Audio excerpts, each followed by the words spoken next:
relève. Mais le méchant creuse sa tombe. Parce que le juste pêche par hasard, par accident. Il ne demeure pas dans le péché. Il peut arriver qu'il a péché, mais il se relève pour continuer à suivre le Christ.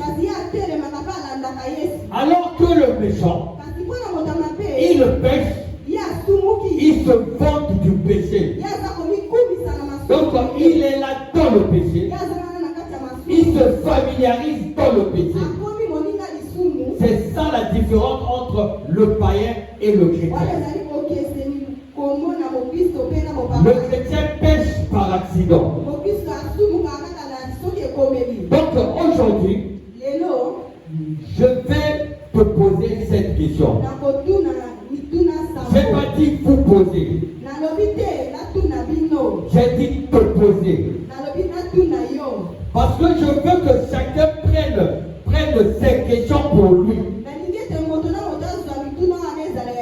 Parce que le salut est individuel. J'aurai 7 questions. La première question. Si seulement tu savais que toute naissance atterrit par la mort. Si seulement tu le savais que toute naissance atterrit par la mort. Donc toute personne qui vit doit savoir qu'il y a la mort. Et la mort, c'est la fin du monde individuel de tout un chacun. Les gens disent Jésus viendra, mais ça fait déjà des années, des siècles. Oui, ça fait des siècles. Mais la fin du monde individuel nous arrive chaque jour. À chaque fois que les hommes meurent, c'est la fin du monde pour cette personne. Maintenant, pose-toi la question.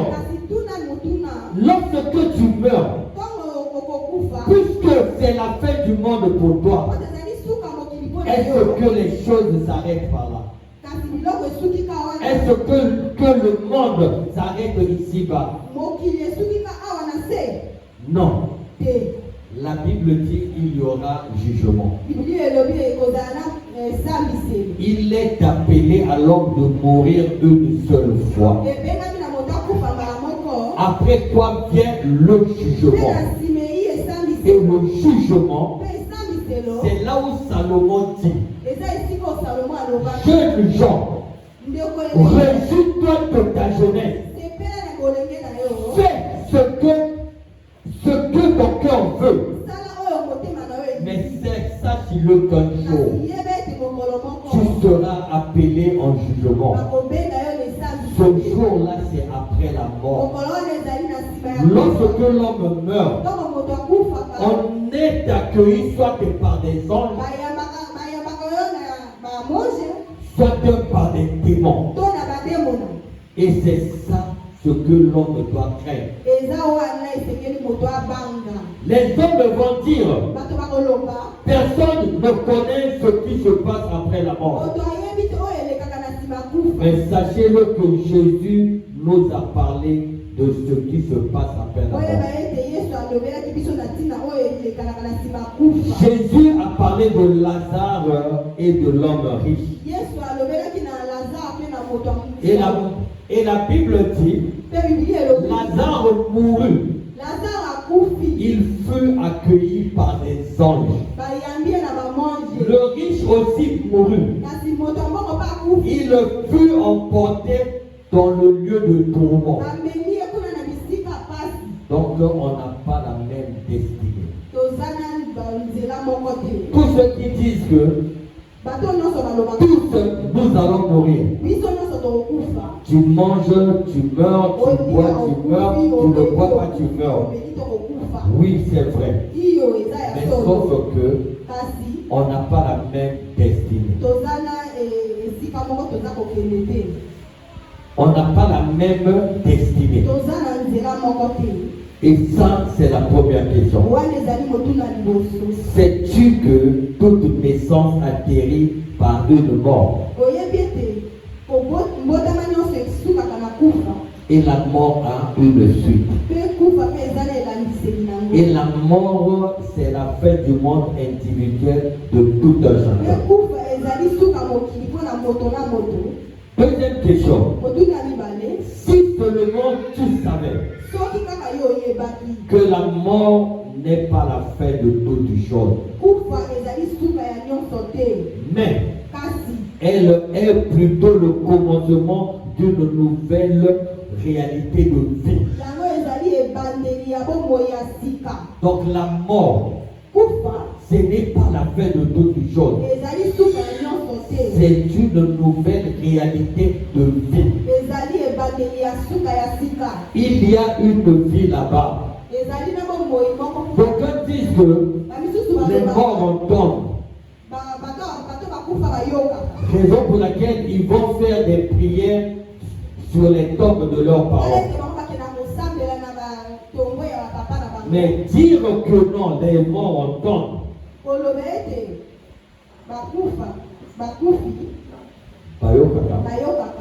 Cela sous-entend que il y a une vie après la mort. Mais cette vie-là n'est pas la même vie pour tout le monde. Cette vie-là n'est pas la même vie pour tout le monde. Il y a ce qu'on appelle le séjour des morts. Donc lorsque tu meurs, tu vas au séjour de mort pour attendre le jugement dernier. C'est là où on va jeter d'autres dans le feu et d'autres vont descendre sur terre à Jérusalem nouvelle. Mais le séjour des morts est divisé en deux. Il y a ce qu'on appelle le sein d'Abraham. C'est les chrétiens, ceux qui meurent chrétiens, qui se retrouvent là-bas. Il y a ce qu'on appelle le lieu de tourment. Ce n'est pas encore l'enfer. C'est simplement un stage pour l'enfer. Donc, les gens qui souffrent là-bas n'imaginent pas la souffrance de l'enfer. Donc, lorsque tu es vivant, c'est à toi de décider si tu iras dans le lieu des tourments ou encore dans le sein d'Abraham. Cela dépend de l'homme, de ta conduite. Donc, si toi tu fais ce qui est bon, tu vas te retrouver dans le sein d'Abraham. Et que tu fais ce qui est mal, tu vas te retrouver dans le lieu des tourments. Et d'autres vont parler que non, il y a la grâce. La grâce s'arrête lorsque l'homme meurt. Donc les messes de requiem ne comptent plus. La grâce s'arrête lorsque tu meurs. Et les choses s'arrêtent là. Donc si seulement tu savais que la vie après la mort est plus précieuse et plus longue que celle que nous vivons maintenant.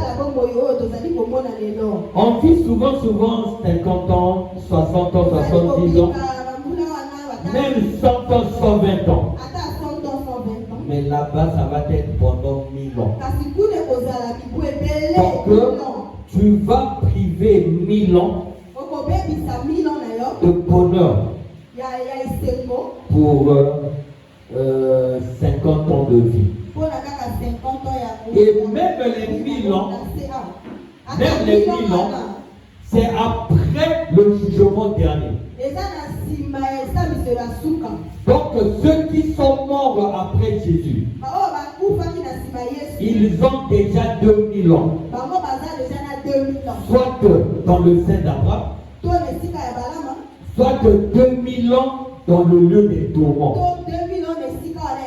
Donc ils souffrent depuis 2000 ans. Et après, ils vont encore vivre 1000 ans. J'ouvre une parenthèse. Le plus souvent, les gens se posent cette question. Est-ce que Judas est entré au paradis ou pas? Est-ce que Pharaon est entré ou pas? Est-ce que Goliath est entré ou pas? Je cite des personnes dont la Bible classe dans la négativité. Dites seulement que personne ne sait s'ils sont dans le royaume, dans le sein d'Abraham ou bien dans le lieu de Dieu. Parce que lorsque Jésus meurt, il va dans le séjour des morts. Il prêche pendant 3 jours. Ça veut dire que ceux qui sont morts pendant que Jésus était dans le séjour des morts. Judas est mort avant Jésus. Donc Judas était là. Et si lorsque Jésus avait prêché dans le séjour des morts, si Judas avait cru, donc en ce moment, si Judas est au paradis, s'il n'avait pas cru, il est dans le lieu des tourments. Parce que avant la mort de Jésus, le séjour de mort était un. Donc tout le monde vivait ensemble. Les pécheurs comme les justes. Ils vivaient tous en paix. Mais lorsque Jésus arrive, il prêche la parole. Il demande lesquels ont cru à la parole. Il a mis à sa gauche ceux qui n'ont pas cru et à sa droite ceux qui ont cru. Et après, le séjour des morts s'est divisé en deux. Et voilà que ceux qui étaient à gauche vivent le lieu des tourments. Et ceux qui étaient à droite vivent le sein d'Abraham. Troisième question. Si seulement tu savais que rien n'est encore perdu pour toi. Même si tu vis dans le péché jusqu'à maintenant, rien n'est perdu pour toi. Parce que tu vis encore la grâce. Il y a encore la grâce. Et la grâce veut que tu fasses preuve de vérité. Et la vérité, c'est de changer de vie. J'aime le dire ici. Jésus dit à cette femme, la femme adultère, moi non plus je ne te condamne. Là, Jésus fait preuve de grâce. Il ne condamne pas cette étape. Mais Jésus ne s'arrête pas là. Il fait aussi preuve de vérité. Il dit, va et ne pêche plus. C'est ça la vérité que la Bible dit. Moïse nous a donné la loi. Jésus est arrivé avec la grâce et la vérité. Ceci dit, nous vivons le temps de la grâce et la vérité. Donc la vérité c'est que moi je ne te condamne pas. Jésus non plus ne te condamne. Il te fait preuve de grâce. Romains 5, 20 à 21 dit. Or la loi est intervenue pour que l'offense abondât. Mais là où le péché a abondé, la grâce a surabondé. Donc peu importe ton péché, la grâce est là. Tu as tout le temps de changer de vie, tout le temps de changer de conduite, parce que la grâce est là. La grâce surabonde. Donc peu importe le péché, peu importe ce que tu es, si seulement tu savais que la grâce à t'apporter aujourd'hui a eu un début et aura une fin. Donc cette grâce qui est aujourd'hui avec nous aura une fin. Peut-être qu'aujourd'hui c'est le dernier jour de ta grâce. Peut-être qu'aujourd'hui c'est le dernier jour de ta grâce. Et toi tu blagues avec cette grâce. Alors que la fin du monde individuel peut arriver à tout le monde. Je vais prendre l'exemple sur moi-même. Je peux mourir aujourd'hui. Je peux mourir aujourd'hui. On ne le sait pas. Dans 1 heure, 2 heures, 3 heures. Seul Dieu décide. Et cela peut arriver à tout le monde. Donc la fin du monde individuel peut arriver à tout le monde. Donc ceci peut être la dernière occasion de ta grâce. Il y a eu 2 voleurs avec Jésus. Ils étaient là. C'était leur dernière occasion de grâce. Mais l'un a révélé et a su que c'est ma dernière chance. Mais l'autre n'a pas compris. Cette grâce de mourir ensemble avec le Christ. Et l'autre dit, souviens-toi de moi. Mais l'autre dit encore, si tu es fils de Dieu, sauve-nous et sauve-toi. Il n'a pas compris la grâce qu'il avait. Et le plus souvent, les hommes ne comprennent pas la grâce des hommes. Parce que le dernier jour de la grâce, nul ne peut comprendre. Nul ne le sait. Ceux qui sont morts ce matin avaient aussi des projets comme nous. Ils avaient parfois aussi déjà planifié la journée d'aujourd'hui. J'irai à la prière, après j'irai. Mais Dieu a décidé. Ce qui arrive aux autres peut nous arriver. La grâce n'est pas éternelle.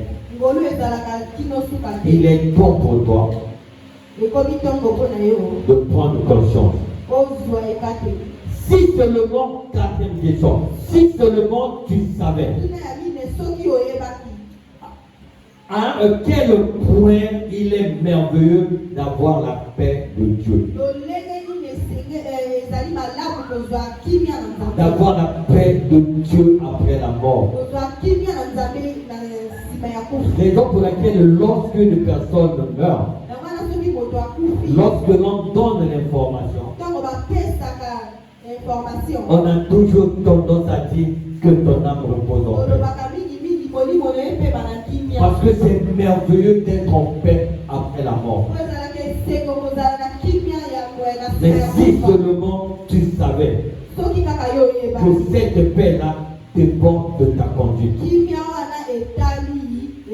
Cette paix après la mort dépend de ta conduite. On peut voir le cas d'Étienne. Étienne a prouvé qu'après la mort, il y a ceux qui vivent la paix. Acte 7, 54 à 56. Acte 7, 54 à 56. En entendant ces paroles, ils étaient furieux dans leur cœur. Ils craissaient des dents contre lui. Donc les gens sont en colère contre Étienne. Parce que Étienne prêchait la parole. Étienne prêchait la parole à vie. Mais Étienne rempli du Saint-Esprit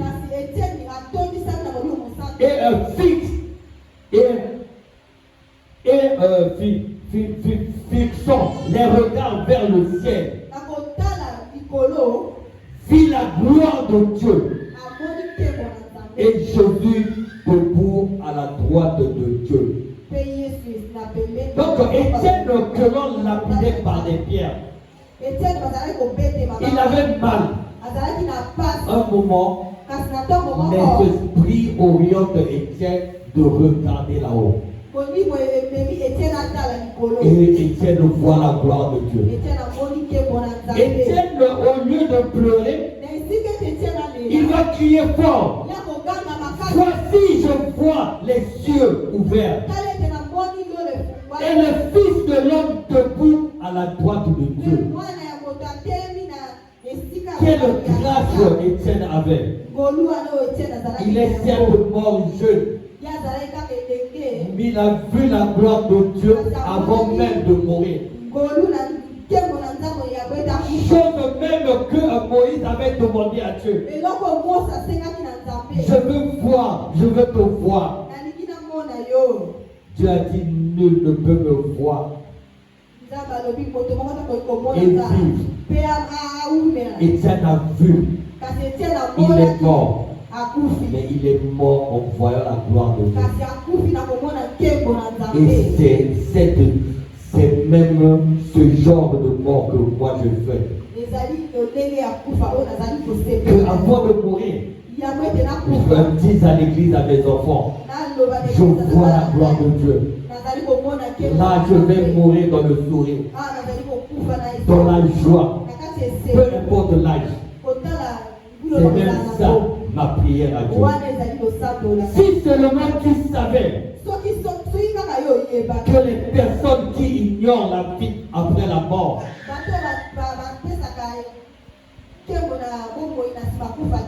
finissent par souffrir éternellement dans le feu de l'enfer.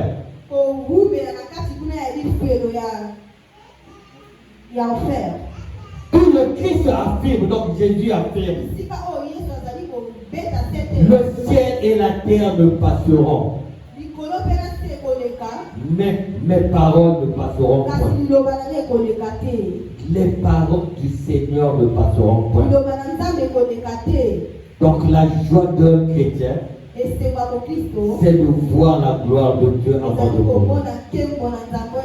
Cinquième question. Si seulement tu savais que les hommes au temps de Noé agissaient comme toi. Ça fait 2000 ans. On parle de cela. Ça n'arrive pas. Mais sachez-le que la Bible dit. Ceux qui vont lire pourront lire à la maison. Matthieu 24, 37. Je vais lire juste des parties. Ce qui arriva du temps de Noé arrivera de même à l'avènement du Fils de l'homme. Car dans les jours qui précédèrent le déluge, les hommes mangeaient, buvaient, se mariaient leurs enfants, jusqu'au jour où Noé entre dans l'arche. Donc même lorsque Noé entrait dans l'arche, il n'y avait aucun signe qu'il lui aura fait du monde aujourd'hui. Noé entre dans l'arche et Dieu ferme l'arche. Il n'y avait aucun signe. Donc si le Christ viendra, il n'y aura pas de signe. S'il vient aujourd'hui, il n'y aura pas de signe que non. On va d'abord entendre la musique. Dès que la trompette va sonner, uniquement ceux qui ont le Saint-Esprit qui vont entendre la trompette. Et que même lorsque tu l'entends, tu n'auras pas le temps même de dire à l'enfant ou à la femme, j'entends la trompette de la fête. La Bible dit comme un éclair. Donc tu l'écoutes aussitôt, tu disparais. C'est comme l'arme. Lorsque l'on tire, si tu entends, c'est que ça ne t'a pas tué. Parce que sinon tu n'entends même pas. C'est tellement vite que tu meurs déjà. Donc tu meurs déjà. Ce n'est que les vivants qui vont constater. Donc l'éclair, c'est le jour de l'avènement du Christ. La Bible dit au temps de Noé. Au temps de Noé, le verset 39 dit, il ne se doutait de rien. Donc les choses ne se doutaient de rien. Donc il y avait zéro signe qui montrait qu'aujourd'hui il y aura la pluie. Et la pluie de 40 jours qui va tuer la terre entière. Il n'y avait même pas de signe. Même ceux qui savent lire les temps, ils ont vu là-haut, ils n'ont rien vu. C'est la même chose. Le jour de l'avènement du Christ. Soyons prudents. Soyons prudents. Si seulement tu savais que l'heure et le jour n'est pas connu. Parce qu'on a demandé à Jésus, l'enlèvement viendra quand? Il a dit, l'heure n'est pas connue. Ni par les hommes, ni les anges, ni même par le Fils, seulement le Père. Raison pour laquelle Jésus nous parle de l'histoire des veuves. Non, pardon, des vierges. 10 femmes vierges qui attendaient l'époux. C'est l'image des chrétiens qui attendent le Christ. Il y en a ceux qui sont sages, qui ne manquent pas l'huile qui est la présence du Saint-Esprit. Il y en a des folles qui misent uniquement sur la grâce. Je vais pécher, demander pardon. Je vais pécher, demander pardon. Et voilà, tu vas faire. Mais tu ne connais pas le jour. Lorsque tu as péché, ressaisis-toi. Ne commets plus les mêmes péchés. C'est arrivé, c'est arrivé. Tu ne changes rien, ça. Mais tu peux changer ta vie. Si seulement tu savais que cette parole prêchée aujourd'hui est un avertissement pour toi. C'est Dieu qui te parle. La Bible dit, j'ai envoyé des anges dans les églises pour vous attester ces choses. Ça veut dire que les anges là, c'est les serviteurs de Dieu qui vous attestent ces choses. Et la Bible dit après que celui qui a des oreilles entende ce que l'Esprit dit aux églises. Parce que le jour du jugement, tu vas être jugé par rapport à ce que tu as entendu. Tu ne veux pas dire à Dieu que non, je suis sourd, donc je n'entendais pas. Heureux les sourds. Je ne sais pas comment est-ce que Dieu va les juger.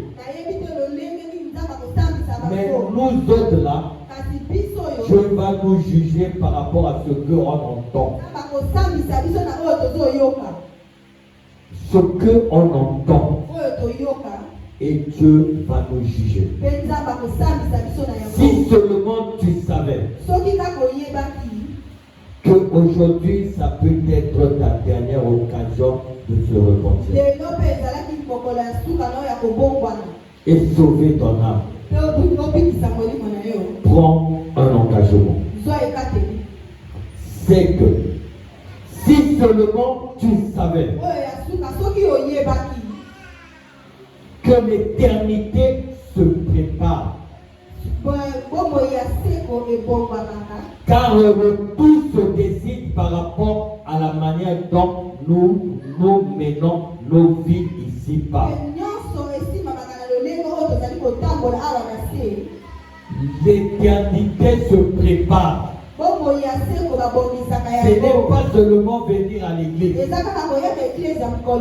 Parce qu'il y a des pasteurs qui disent des choses qui empêchent les enfants de Dieu de voir la vérité. C'est comme si tu pries là où lui le prêche, le paradis est assuré. Personne ne peut garantir son paradis. Même moi, je ne peux pas garantir que non, j'irai au paradis. Parce que je peux pécher à la dernière minute sans avoir le temps de demander pardon à Dieu. Et voilà, je meurs. Mort subite. Mais si au moins je me sens malade, j'aurai le temps de dire à Dieu, Seigneur, pardonne-moi pour tel péché que je vais reconnaître. Mais si c'est la mort subite, donc personne n'est sûr. Si un pasteur garantit le paradis pour vous ou bien pour lui,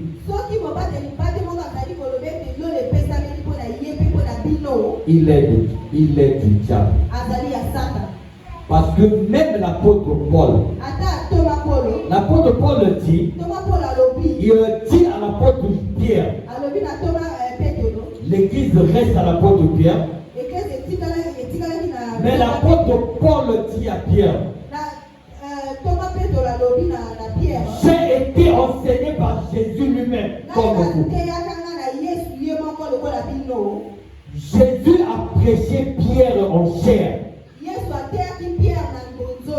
mais il a prêché Paul en esprit. Donc l'effet d'être prêché par Jésus en esprit devait garantir le paradis de Paul. Mais Paul dit, je traite durement mon corps et je l'assujettis, car je ne veux pas être rejeté après avoir prêché aux autres. que lorsque tu prêches aux autres, et toi-même tu es rejeté par Christ. L'apôtre Paul n'était pas sûr. Maintenant, moi, je vais être sûr en quoi? Qu'est-ce que j'ai fait de plus que Paul, qui a été choisi par Jésus? Ne commettez pas cette erreur. Il faut seulement se mettre en ordre.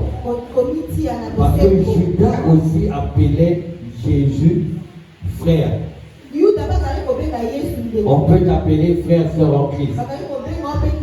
Mais ton paradis n'est pas assuré. Parce que le paradis est réservé aux épouses de Christ. Dernier verset pour finir. Matthieu 7. Je crois 21. Matthieu 7, 21. Je vais finir par là. J'aime bien ce verset. Ceux qui me disent Seigneur, Seigneur, n'entreront pas tous dans le royaume des cieux, mais celui-là seul. La Bible précise celui-là seul. Ce n'est pas en vain que la Bible précise cela. Donc il dit celui-là seul qui fait la volonté du Père. Celui-là seul qui fait la volonté du Père. Et maintenant ceux qui courent derrière les miracles pour dire que non, parce qu'il y a eu miracle, c'est que la personne a tué. Verset 22 dit, plusieurs me diront en ce jour-là, Seigneur, Seigneur, n'avons-nous pas prophétisé par ton nom? N'avons-nous pas chassé des démons par ton nom? Et n'avons-nous pas fait beaucoup de miracles par ton nom? Alors je leur dirai ouvertement, je ne vous ai jamais connu. Retirez-vous de moi, vous tous qui commettez l'iniquité. Amen. Acclamons.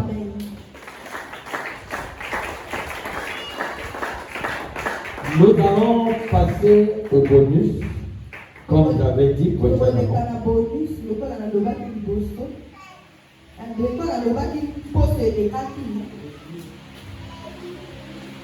Amen, amen, amen.